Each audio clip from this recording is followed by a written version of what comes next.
Buenas tardes. Este es el video final de la mentoría de detección automática del plagio por parte del Grupo B, integrada por Jorge Hack y Pedro Bonafé, en el marco de la Diplomatura en Ciencia de Datos, Inteligencia Artificial y sus aplicaciones de la Facultad de Matemáticas, Astronomía y Física. El tema que abordamos en esta materia es la detección automática del plagio, el cual consiste en la implementación de herramientas de aprendizaje automático no supervisado y técnicas de procesamiento del lenguaje natural, a fin de identificar aquellos textos que tengan segmentos en su interior que hayan sido plagiados de otros autores. Esto es muy importante, fundamentalmente en el ámbito académico, ya que utilizar texto o material que haya sido escrito por otros autores sin ser citado correctamente es considerado un delito. El supuesto del cual parte la detección de plagio intrínseco es que cada persona tiene una forma única e irrepetible de escribir con características que le son propias, por lo tanto es muy poco probable que dos personas escriban exactamente de la misma manera. En este sentido, se pretende que un documento tenga características similares y uniformes a lo largo de todo el texto. Por lo tanto, si se presentara en un documento un fragmento con características absolutamente anómalas al resto de la estructura del texto, sería identificado como un potencial caso de plagio. De esta manera, se lleva adelante el entrenamiento de un modelo de aprendizaje no supervisado que, como veremos, utilizamos técnicas de clustering, eh, que permitirá detectar justamente anomalías con respecto a la forma de escritura de un texto. Como objetivos, nos proponemos aplicar técnicas de aprendizaje automático no supervisado a fin de detectar segmentos en los documentos que presenten estas características de anomalías con potencialidad de ser plagios. En forma específica, nos proponemos procesar el corpus de textos para la tarea de detección de plagio, aplicar técnicas de aprendizaje no supervisado y evaluar la performance de los algoritmos implementados. Como limitaciones, como bien dijimos, no abarcamos la detección de plagio translingüe. eh, Por lo tanto, si un texto sospechoso fue escrito originalmente en otro idioma, no sería detectado. Como dijimos, utilizamos herramientas de aprendizaje no supervisado, también conocida como minería de datos, que en este caso, al estar hablando de textos, lo llamamos minería de textos, y que implica la implementación de técnicas previas, fundamentalmente pasos que implican la eliminación de ruido, la segmentación y tokenización y la normalización y filtrado para poder implementarse estos algoritmos. En eliminación de ruidos eliminamos todo lo que tiene que ver con cuestiones que no hacen al texto en sí, encabezados, pies de página, notas al pie, caracteres especiales, etc. La segmentación y tokenización implica detectar segmentos de palabras que en este caso utilizamos en la segmentación dos modelos y los comparamos entre sí, la segmentación por párrafo y la segmentación por contenidos. La segmentación por párrafo es una segmentación bastante más simple que divide el texto en párrafos individuales y la segmentación por contenido evalúa el contenido temático e identifica secciones de acuerdo a las temáticas basándose justamente en el contenido del texto. Las ventajas que presenta el modelo de segmentación por párrafo es que se facilita la lectura, se ayuda al análisis estructural y obviamente tiene una cuestión de velocidad mucho más rápida. La desventaja es que no siempre refleja la estructura del contenido y no es adecuada para todo tipo de documentos. La segmentación por contenido, por su lado, genera una mucha mejor performance, una mayor precisión, es adaptable a varios tipos de documentos, pero como implica conocer la estructura, el contenido del documento, lleva mucho más tiempo e implica un mucho mayor costo en procesamiento. Para normalizar, utilizamos el algoritmo conocido como Lematizer, el cual se basa fundamentalmente en reducir o transformar una palabra a su forma básica, como podría considerarse como si fuera la raíz morfológica de la palabra, o más bien es simplificar palabras que tienen que ver con una familia de palabras a una palabra central. Esto nos permite reducir la variabilidad, mejorar la precisión y agrupar, como dijimos, palabras relacionadas. Sin embargo, implica nuevamente una mayor complejidad de implementación, una pérdida de información contextual y requiere tener previamente un diccionario o un modelo de lenguaje. En filtrado utilizamos filtramos palabras que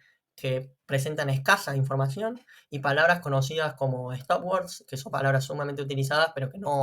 que tienen que ver con la utilización común en el lenguaje más que con la utilización común por parte de un autor. El corpus de texto utilizado es el de la Competencia Internacional del Plagio, desarrollado por el laboratorio CLEF, el cual posee 4.753 documentos codificados en formato UTF-8,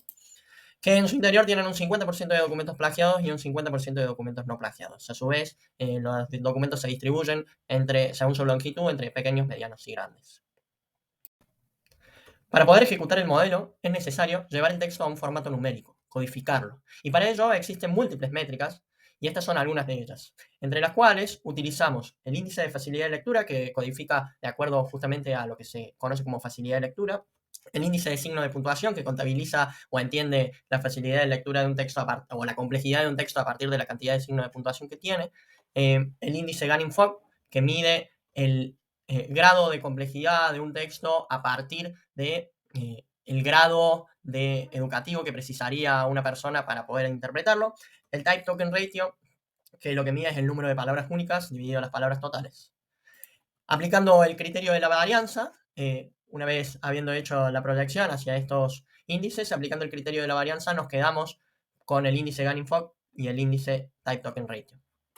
Como vimos, nuestro modelo realiza la lectura del documento, la segmentación del texto, la extracción y normalización del vector de características, y en este punto es donde aplicamos el algoritmo de Bescam,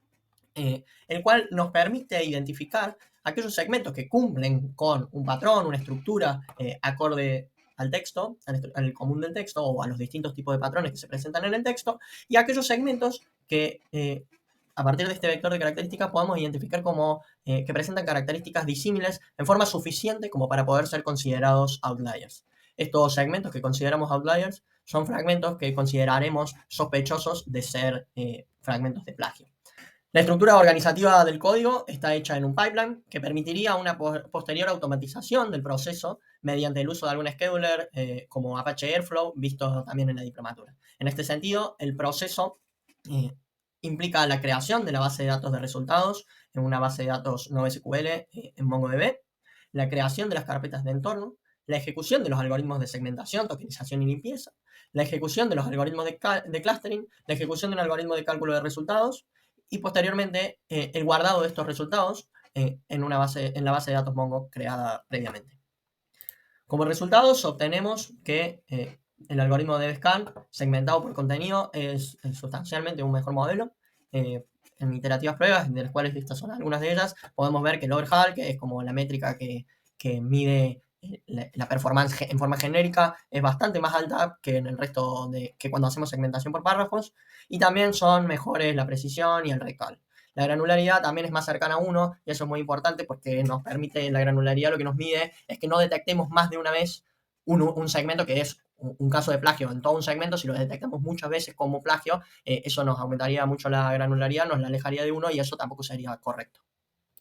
A modo de conclusión, podemos definir que los hiperparámetros de epsilon en 0,001 y la mínima cantidad de puntos en 4 son los valores que obtienen mejores resultados utilizando como modelo el algoritmo de DevScan y la segmentación por contenido. El preprocesamiento de los textos mejora muchísimo la performance y experimentalmente notamos que conservar las palabras de paro o stopwords incrementa aún más la performance. La segmentación por contenido, como dijimos, implica un mayor consumo de memoria, puesto que necesita realizar la lectura de todo el texto por cada uno de los textos previo a la segmentación, pero obtiene un resultado mucho más alto. El tiempo de cómputo se incrementa exponencialmente a medida que aumenta la longitud de los textos. Y otra cosa que es importante tener en cuenta es que si bien, si lo pensamos en comparativa con otros algoritmos de inteligencia artificial aplicados a otros ámbitos, la precisión parecería ser baja. Es importante destacar que la máxima obtenido en la competencia internacional de plagio es cercano a 0.3. Como trabajos futuros, entendemos que sería necesario implementar métodos de optimización y ajuste de hiperparámetros en forma automatizada en el marco del fine-tuning. Pero como planteamos, este algoritmo conlleva una gran demanda de capacidad de cómputo y una gran demanda de tiempo, por lo tanto esta optimización de hiperparámetros elevaría al infinito el tiempo implementado. Como solución a ello, planteamos la posibilidad de utilizar un sistema de programación distribuida utilizando Apache Spark, que es una herramienta que también hemos visto en la diplomatura en la materia optativa de programación con grandes volúmenes de datos. Esto nos permitiría el procesamiento en paralelo, la preparación de datos a escala, la integración con bibliotecas de aprendizaje automático definidas dentro de Spark. El algoritmo de DevScan es un algoritmo pensado para ser utilizado en programación distribuida y otras ventajas más propias de la programación distribuida al utilizar grandes volúmenes de datos. Sin más, muchísimas gracias y esperamos que hayan disfrutado este video y esperamos haber sido claros y acordes a las necesidades de la materia.